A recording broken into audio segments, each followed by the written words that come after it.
2월 20일 마감 시향입니다. 자, 외부의 악재에도 불구하고 최근에 증시가 지속적인 탄력이 나오고 있습니다. 코스닥은 올해 최고치를 경신을 했고요. 코스피도 부진한 전망을 뒤로하고 지속적으로 2,400포인트 위로 주가를 마무리를 해주고 있습니다. 원달 환율의 압박, 연준의 추가적인 금리 인상에 대한 기조, 그리고 무역 수지가 지속적으로 적자를 나오고 있죠. 지금 원자재 수입하는 원자재 가격이 너무 높기 때문에 지금 지속적인 적자가 나오고 있고, 이로 인해서 국내 성장률을 꾸준하게 하향 조정하는 전문 기관들, 이렇게 뉴스만 봤을 때는 그냥 당장에 2200까지 떨어져도 이상하지 않은데 지속적으로 증시가 탄력이 나오고 있어요. 저는 여기에 약간 제 사견을 붙이자면은, 지금 우리가 봐야 될 게 이 신용장고를 좀 보면 될 것 같습니다. 네, 신용장고. 신용장고 6개월치인데, 자, 지금 보시는 것처럼 최고치가 19조 원에서 17조 원까지 얼마 떨어지지가 않았어요. 그러니까 막 금리 인상하고 막 경기도나 우려 나오면서도 15조 원까지밖에 안 떨어졌습니다. 그러니까 지금 시장에 들어와 있는 우리가 흔히 말하는 B2, 빚을 내서 주식하는 계좌들이 굉장히 많이 남아 있다는 거죠, 여전히.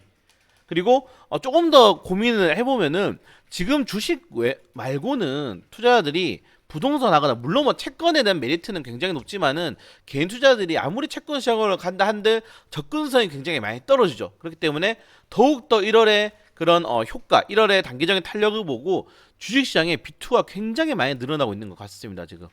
그래서 이런 것들을 보면 될 것 같다. 지금 증시를 탄력을 받치고 있는 건 비트를 통한 개인 투자들이지 않나 라고 좀 생각이 되고요. 물론 외국인들은 기본 베이스입니다. 베이스에 깔려 있고, 이런 것들을 조금 확실히 알 수 있는 게, 우리가 작년에 고객 예탁금이 최대 2020년 75조 원까지 올라갔었어요.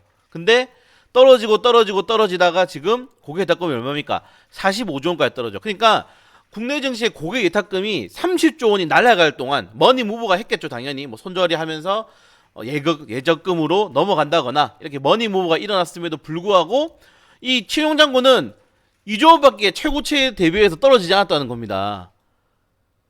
좀 이해가 되시나요? 그래서 지금의 이런 탄력이, 그러니까 저는 좀 의아한 게, 떨어져야 되거든요. 떨어져야 할 뉴스들이 엄청나게 많이 나왔어요.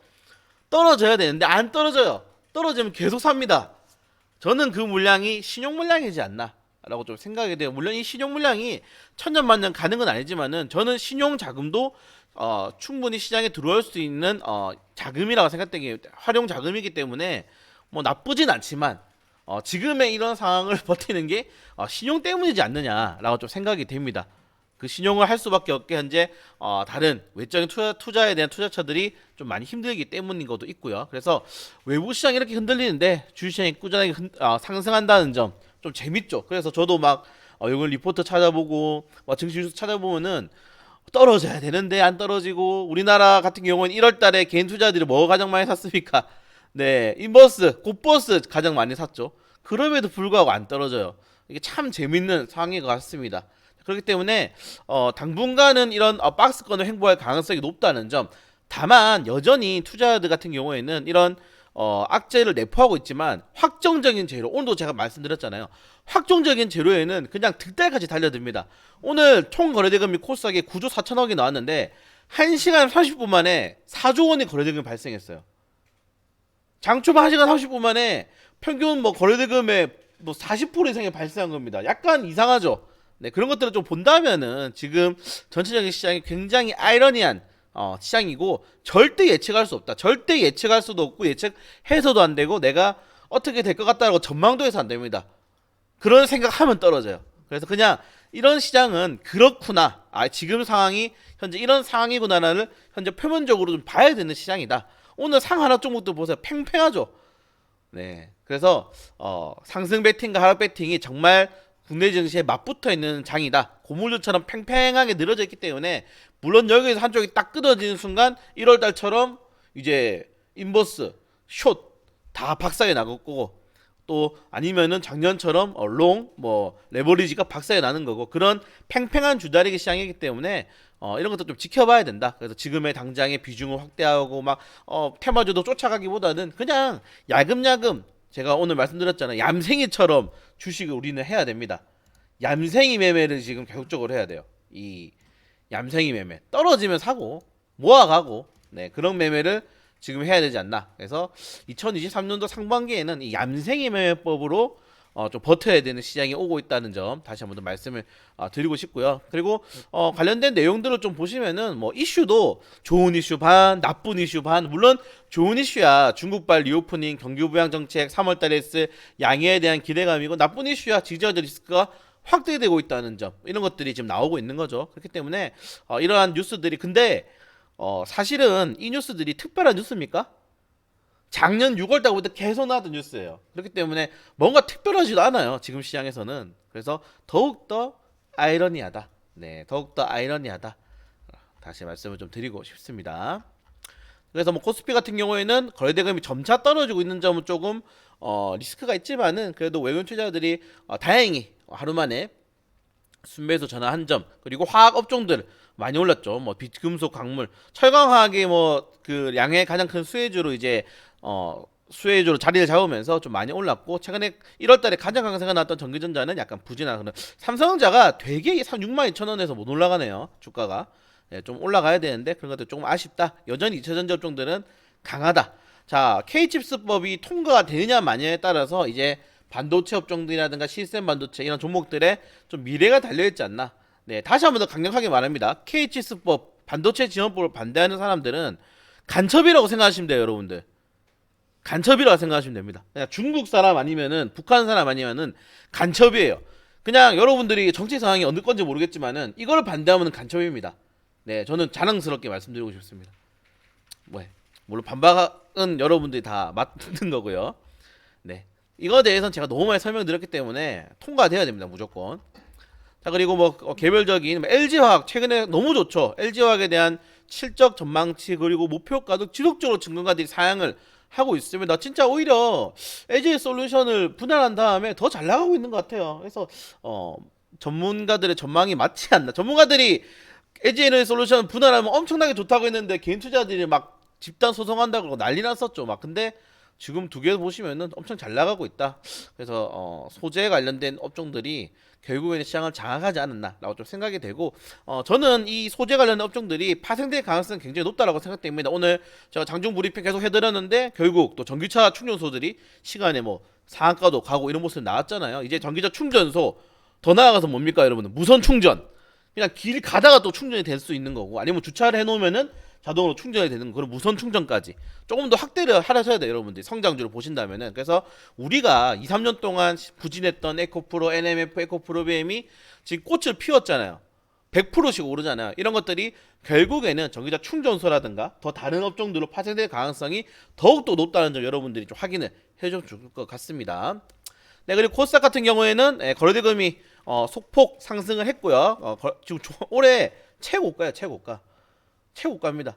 그러니까 코스닥은 외인이 부족하면 개인이 사주고, 개인이 부족하면 외인이 사주고, 그냥 지금은 이 골드만삭스가 얘기했던 알파 종목들, 테마주 유지 장세들이 강세가 나오는 거고, 자, 코스닥 2차전지 업종들, 에코프로의 NF, 에코프로, 첨보, 엔터 업종들, SM, 뭐 CJ ENM, JYP, 그리고 뭐 제약바이오, 셀트리온 헬스케어, 여기에 뭐 오세 임플란트 헬스케어로 잡겠습니다. 셀트리온 제약, 뭐 굉장히 많죠. 게임, 카카오 게임즈, 펄어비스. 자, 이런 식으로 돌아갈 수 있는 테마가 많은 이 코스닥 시가총액 상위 종목들이 든든하게 받쳐줘요. 게임 테마 주고 조정 나오면은 제약바이오 가고, 제약바이오 조정 나오면은 이렇게 2차전지 업종들 가고, 2차전지 업종도 조정 나오면은 엔터테인먼트 또 올라가고, 이런 식의 테마주 순환매가 나오기 때문에 코스닥이 이렇게 강할 수가 있는 겁니다. 매매 비중 보이시나요? 매매 비중 굉장히 높습니다, 2차전지 업종들이. 그렇기 때문에 지금 굉장히 높은 이런 성장주들이 결국 실적주로 전환하게 되면서 굉장히 커지고 있고, 아시는 분들은 아시겠지만 에코프로 같은 경우에는 뭐 농담말로 10년치 수중 물량을 다 받아놨다라고 하죠. 그 정도로 강세가 나오고 있고, 지금 보시는 것처럼 2차전지 소재는 2, 3년 더 간다. 더 갈 수밖에 없다. 테슬라를 따라간다. 이렇게 생각하시면 될 것 같습니다. 그래서 보유하신 분들 그냥 계속 보유하세요. 네. 자, 그리고 2차전지가 만약에 숨고르기가 나온다 하면은 이때까지 전반적으로는 이 가치주 실적이 나오는 종목들이죠. 그런 종목들이 시장에서 올라갈 수 있으니까, 만약 경기가 정말 둔화되거나 우려된 경우에는 가치주, 저는 에너지 업종들을 좀 많이 보고 있거든요. 지금 에너지 업종들이 굉장히 바닥 구간인데 내년 상반기쯤에는 국제유가 정말 100달러까지 간다면은 지금부터 여러분들 생각해 보세요. 지금 에너지 종목들 다 50이죠 신저가예요. 웬만해서는. 이런 것들을 천천히 모아가실 수 있는 분들은 모아가면 좋죠. 왜? 경기 둔화는 우리가 확정적입니다, 여러분들. 경기가 좋아질까요? 전쟁이 이렇게 장기화되는데 경기 둔화가 확정적이기 때문에 결론적으로는 에너지 업종이라든가 유틸리티 업종들로 우리가 포트폴리오에 하나는 넣어 가셔야 된다. 그래서 에너지 업종들은 굉장히 전망이 저는 좋을 것 같습니다. 그래서 그런 것들 좀 보시면 될 것 같고 재밌는 내용이 반도체랑 2차전지는 같이 간다라는 좀 흐름이 나오고 있죠. 그렇기 때문에 결국 반도체도 경기 민감주와 성장주를 가지고 있기 때문에 반도체 그냥 2차전지 업종들이 안 간다고 반도체에 사는 게 아니고 2차전지 업종들이 만약에 안 가거나 경기가 둔화돼서 조정이 나오면은 가치 업종들 저는 에너지 업종들을 좀 공략하시는 것을 추천을 좀 드리고 있습니다. 네, 이 정도 내용들 한번 보시면 될 것 같고 오늘 뭐 전기차 충전소 관련 테마주들 그리고 2차전지 업종들 그리고 시간에서 유통 관련 테마주도 급등 나왔거든요. 그러니까 보세요. 양극재가 전기차 업종들이 맨 처음 뭐 갔습니까? 전기차 부품이 갔어요. 테슬라의 부품을 납품하는 기업들. 그 다음에 뭐 갑니까? 양극 그 배터리를 만드는 업종, 배터리 라인을 생산하는 업종들이 가고 그 다음에는 양극재 소재를 만드는 업종들이 갔죠.